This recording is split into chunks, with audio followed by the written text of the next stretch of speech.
You're hot? I'm hot. All right. Yeah, there we go. Thank you. Thank you.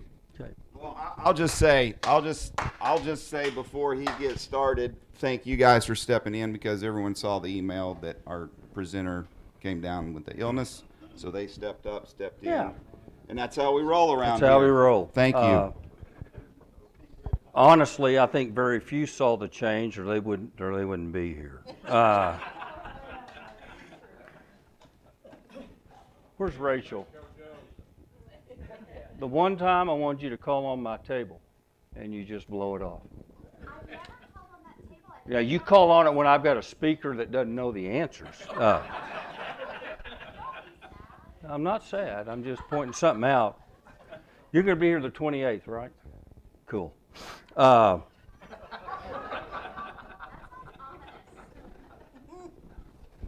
it'll be a celebration for you. Yeah, it'll be good. Interestingly enough, today is my last meeting as chairman of Visit Stillwater after a 6-7 year term, and I'm sure you're like, I thought your ass had been there for about 20 years because you never shut up about it. But I did do a stint in the 90s, and I served with Jim Griffith, and I'll never forget him telling me, this is taxpayer money, and you need to be real careful with what you do with it. And it really hit home with me. And I served a stint in the 90s, and I was the president, the chairman then, and then I came back on in 2015 and replaced Willie Baker, who had done a great job of progressing Visit Stillwater, and so I had some pretty easy shoes to fill. I had wanted for years us to raise our hotel tax, and when I came on board in 2015 and then became chairman, I felt like the time was right to do that. Then we had COVID, and I kind of just kept that to myself as far as that, not COVID. But once COVID got out and we had worked with the city so well on trying to get through it, I felt like now was the time. And Cristy agreed with me, and I have a board that is outstanding. They agreed with it. And by the way, we're not usually unanimous, and that's what I like, is we do have discussion and we do have disagreement. But this one there was no disagreement on, as long as I would be the one to lead the charge. They didn't want to get in the middle of that crap. So I kind of, to give you an idea, Sand Springs at the time was at 7%.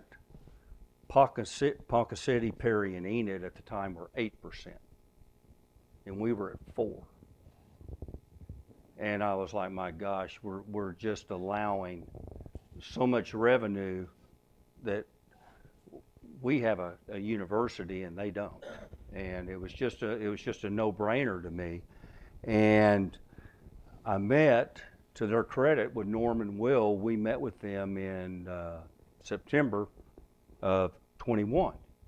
And we did not tell them what it was about. We just asked them to meet us at Visit Stillwater, so I can imagine the apprehension of what they went through. And when I told them that I want to raise this tax, there was a big sigh of relief, and then they said, that's what I hope you were going to say. So we were going to be on the same page. We worked with the city, and you can't stress enough the arrangement and the communication that we had with the city. That was a huge help to us being able to get this on the ballot. They rushed it into a council meeting where we could get it on the February ballot.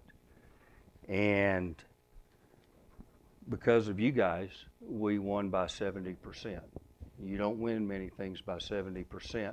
I was a little disappointed because I'd given some presentations, and I thought this should be a 90% deal because you're not going to have to pay for it.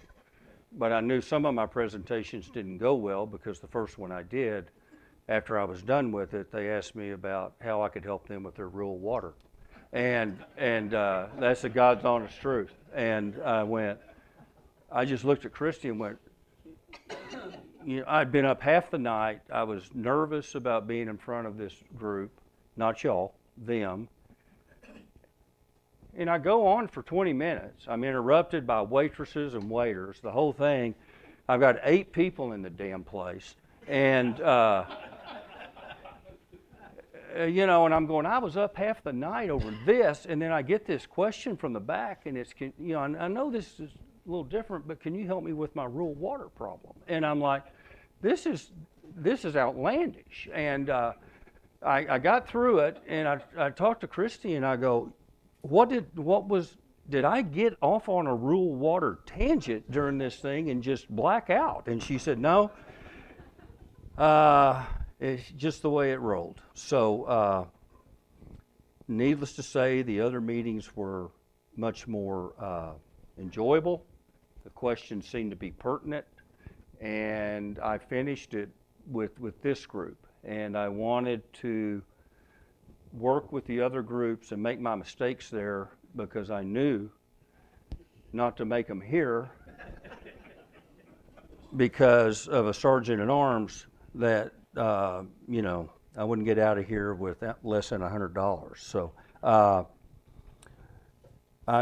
we just can't thank you enough for what y'all did and what you've allowed us to do. And I think when I go through a couple of these things, you'll be very impressed with what y'all done. We, at the time before we got this tax passed, we collected, the city of Stillwater collected the tax. And the problem we had there, and it's just a blatant problem, and that is that we had some hotels that just weren't paying. And we were not allowed to know who that was. It was a little frustrating when you would see a report that would say, 14 of 16 reporting, 2 are in arrears, or 19 now. Baymont made 19. But I told the city, I said, I've got a solution to this deal. And they said, what is it? I said, turn off their damn water when they're behind, and have people in the lobby going, I can't shower, and see how quick you get paid. They didn't go over well, but it really was an effective solution, because I felt like if you do it one time, word will spread to 17 others, and then that won't happen again. But in their defense, that wasn't a good position to put them in, and those are acquaintances of theirs and business people and things along that line.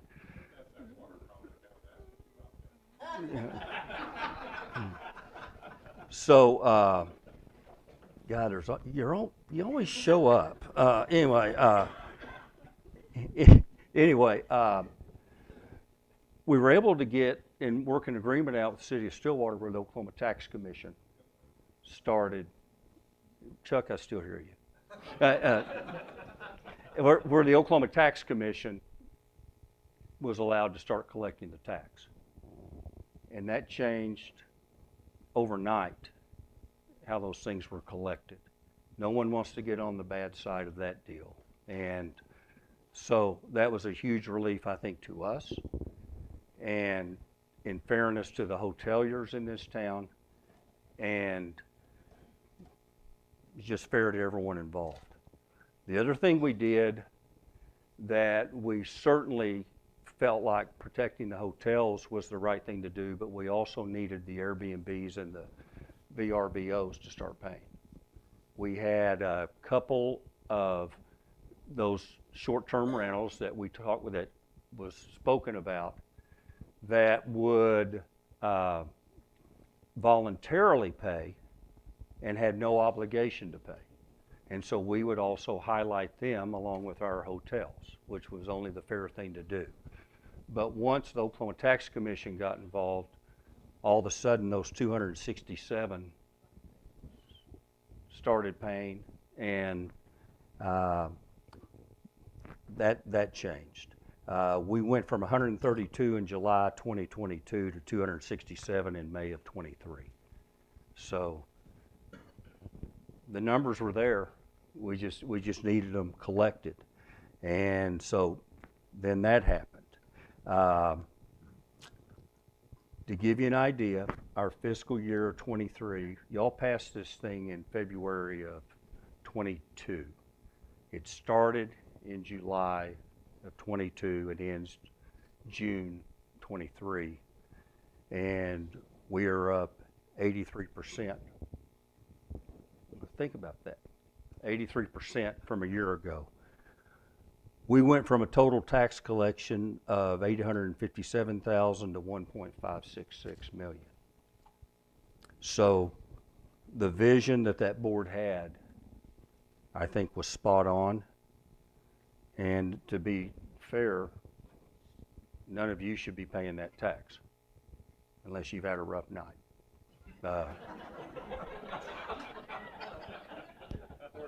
Or the second night you don't want on the couch, you'd rather be on a bed. So really, if you're paying the tax, it's your own damn fault. I mean, that's an automatic. That's an automatic. If you miss driving to your house and pull in at the Holiday Inn, that's your deal. Anyway, to give you an idea of the occupancy from this tax, we are still at the state average. There was a little concern that we would cause the hotels to be in a little bit of duress over this. I never felt that way. I'm not a hotelier. But I'd been in retail long enough to know that when sales tax went up, I didn't lose sales because sales tax went up. I also knew that I myself had never called a hotel and asked what their visitor's tax was. I usually asked what the rate was. How many times have you all rented a car for $90 a day and it's 120 or 130? Okay? So I knew the car rental business had done me a heck of a favor on the way they tax people. So we had 12 endorsements from hotels, and we had a little bit of pushback from a couple, and I have no issue with that. I would probably have more of an issue with complaining about a hotel tax when you quadruple your rate and make people stay for a 2-night minimum, but that's another subject. For some reason, that was my fault. Anyway, back on some of the facts that are taking you to the weeds. Our average daily rate is up almost $20 above the state average, and our revenue per room is up $5 on the state average. So we've also had another hotel move here, so obviously that tax was not a deterrent to them. And like I mentioned, on the short-term rentals, I think that's been a huge success. We see continued growth, and we really expect it to be substantially more. That tax will continue to grow. You're looking at a convention center that is going to be here. I've been waiting like y'all. I really wanted to leave with a shovel in my hand on that property. And I think what I'm going to leave is with a tombstone in my hand on that property. But, I was told, now not by the city, I was told December, and then I was told May. No way it'll go past May, and we're not breaking ground. Well, we still are in June, but it's coming. I have been assured of that. I think you're going to see ball fields come from some of this, and I'll get into that here in a second. The visitor's tax, what we worked out with the city, was a 70-30 split. 70% would go to Visit Stillwater, 30% would go to the city of Stillwater on an economic development through the SEDA, the CEDA, and it would be a tourism advisory committee. I served on that committee, and my term will go off when I leave at the end of June, so there's another committee that's very thankful. And, but we seem to mesh real well in that we don't want to dole out $10,000 deals. We want to dole out $500,000 deals that are down payments for things and can really make a difference in what we're doing here in Stillwater. And we had estimated that number to be 400,000. Well, it's going to be closer to $500,000 this year. We had guessed 1.3 million the first year. You heard the number of 1.566, and guesstimating next year's number of that 30% will be $500,000. So you're looking at north of $500,000, excuse me. So you're looking, I think, at a minimum of $1 million that goes directly to certain projects that I think the Tourism Committee and the City of Stillwater have a pretty strong agreement on where that ought to go. I think if you'll look at 12th Street, and if you can see the construction behind there of the Y, we think there will be soccer fields back there, and we think there will be baseball fields back there. And the good news is it will not affect y'all's pocketbook one bit. Your property tax will not be raised because of it, because of this 30% fund that never stops, okay? So I think it's good that the city can budget for that. They will know what they have coming. And again, I think y'all got your 70%. Who's the 30% in here that didn't vote for that damn thing? Yeah, anyway. But anyway, we got to have members. Anyway, so kind of where we are is kind of what I've wrapped up. I think you can be proud of what you've done. I think you'll be happy with the results. I think the money will be spent wisely. I am positive it is spent wisely by Visit Stillwater and the board I'm on. You know, for a long time, we figured out we had a great staff and we did a really good job, but no one knew about us. And I mean, that's the honest truth. And, you know, the thing is you don't know about us because we're out soliciting business to come see us. We're not doing business here in town to come see us. And so I thought it was important that we tell people a little more about what we do. And so I started doing a monthly email to the council members after our board meetings to tell them what we gave grants to and how much they were, where the group was coming from. We have stolen groups from other towns, which was a priority of mine. I kind of get off on that. And we had taken them from other states. We have taken them from nearby communities. And just to be blunt, money talks.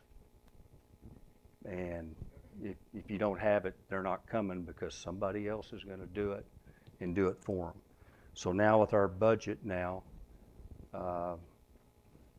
approaching our budget for next year will be 1.12 million.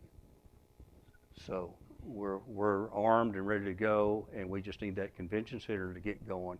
And one of the reasons we need that increase is because we have got to go solicit for that. And that's not going to happen by going to Idabel, okay? You don't want anything from out there. You want Dallas, Fort Worth, Kansas City, Wichita, and we can do that, Little Rock. And there's a lot of things we miss out in Stillwater. People love to come here, and they end up going to Oklahoma City or Tulsa for these meetings and conventions. And we've got a heck of a selling point by being halfway in between the two. And you know how Tulsa and Oklahoma City will fight a little bit. And this could be their solution. The other thing, I don't know if y'all realize this. You realize no visiting football teams stay in Stillwater? 0. Well, now we've got a convention center that they can stay in eventually. You know where they stay? Edmond right off Covell Road. Well, that's going in. And those are going to come our way. And that's interesting to me. When Cristy said none of them stay, I said, I never see the other teams. She goes, well, they're not here. We can't accommodate them. They've got to have meeting space. They've got to have 5 times what this is. Hell, a basketball team has to have that so they can draw up stuff and put tape on the floor. I mean, it's kind of magical when you come in and see what a basketball team goes through at a Division I level to try to stay somewhere. And we barely can handle that. So this convention center with the plans and with the meeting space will certainly give plenty of room for that. Okay. Any questions? Any thoughts? Any advice? Yes. What portion of the 83% increase you spoke about was due to the increase in the tax, and what part of it was due to the increase of the delinquent payment? Oh, wow. We really, here's the deal. I'm going to go to the second part, and you can stop me. We never knew who it was.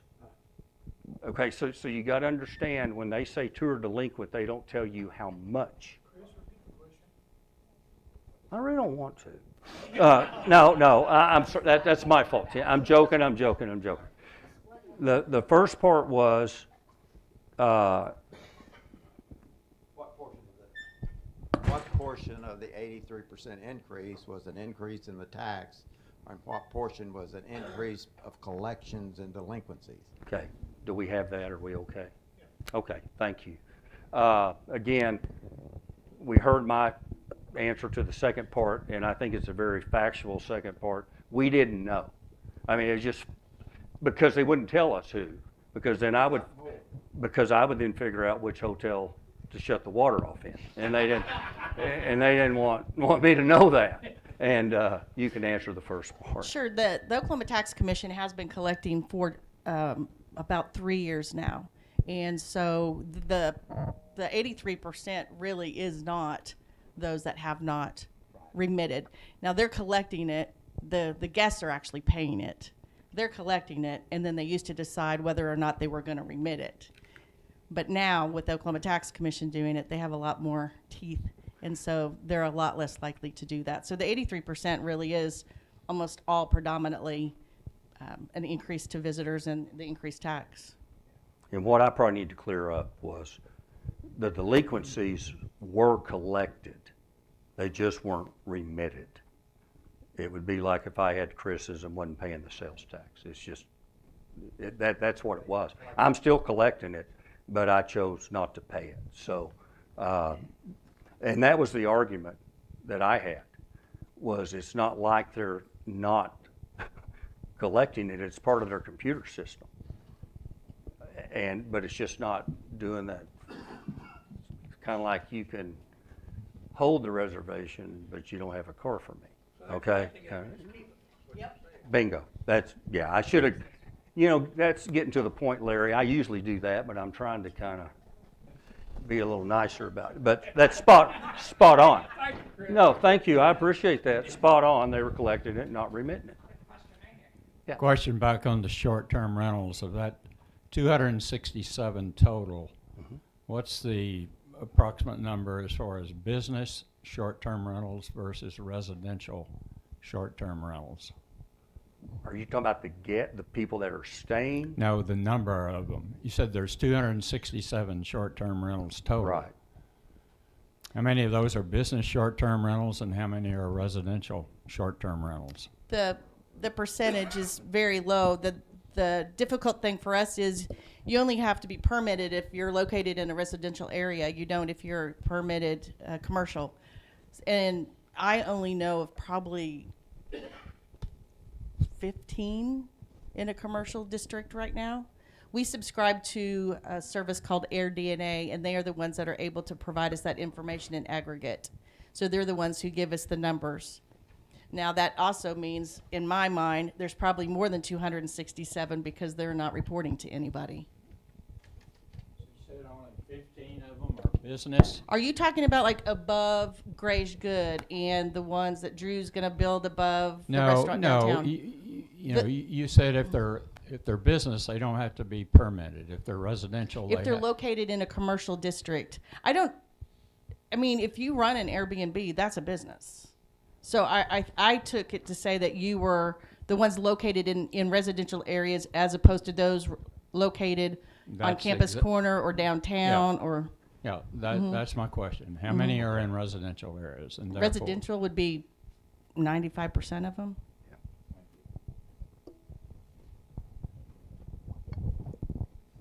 Anything else? We've had requests to hear from Cristy. How about we pick a day and I come back? Because I need more time. I talk way more than 5 minutes. Well, why don't you give her a question and then she can do Oh, it? I have a good one. Yeah, I'm sure it's the best. Cristy, Go ahead. may I ask you a question? Absolutely. Just for clarity in my mind, because honestly, Our Daily Bread has been my first job in Stillwater. This club has helped me tremendously learning the business and stuff, but can you define for me the difference between Visit Stillwater and the Chamber and the different responsibilities and where they fall? Hold on. I need to know that also. Holy shit. This was not meant to be insulting. I'm trying to learn. No, you're not being insulting. So we Visit Stillwater. We're both structured exactly the same as a 501c6 not-for-profit corporation. They are membership based. We are not. In general, I can tell you 27 years ago when I took the job, chambers were predominantly local and resident driven, and destination marketing organizations were predominantly marketing outside of the community.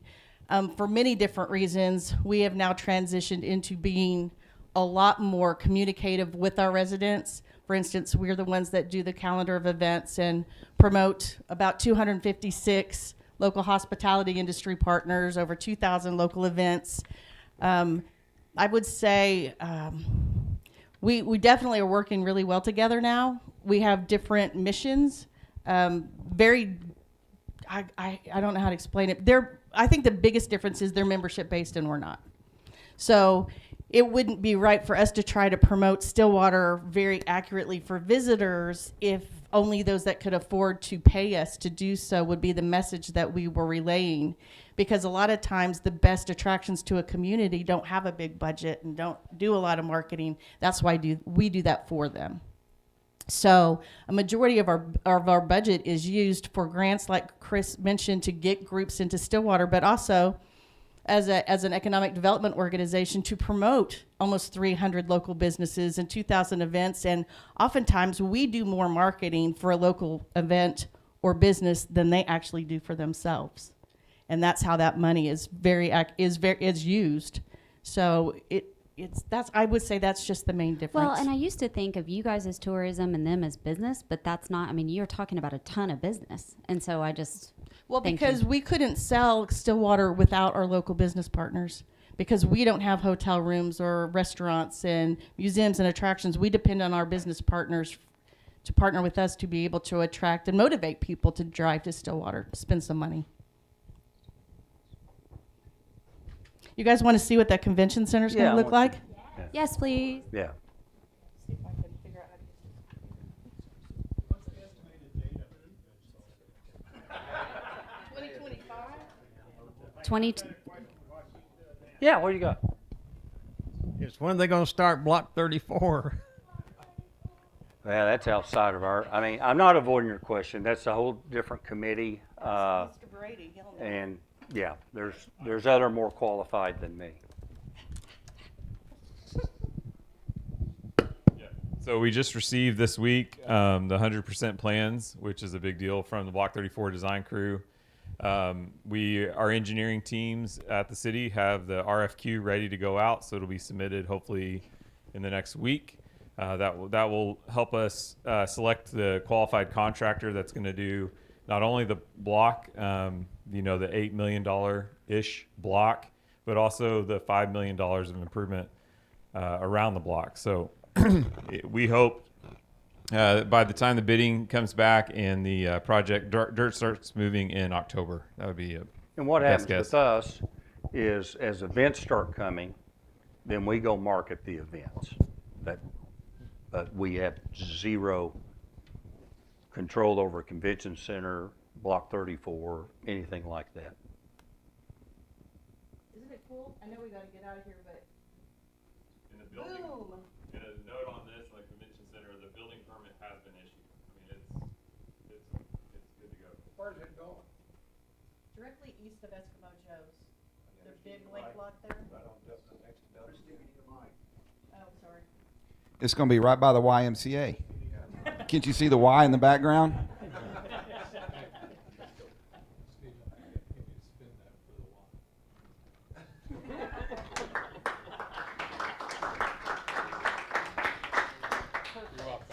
I thought I liked you.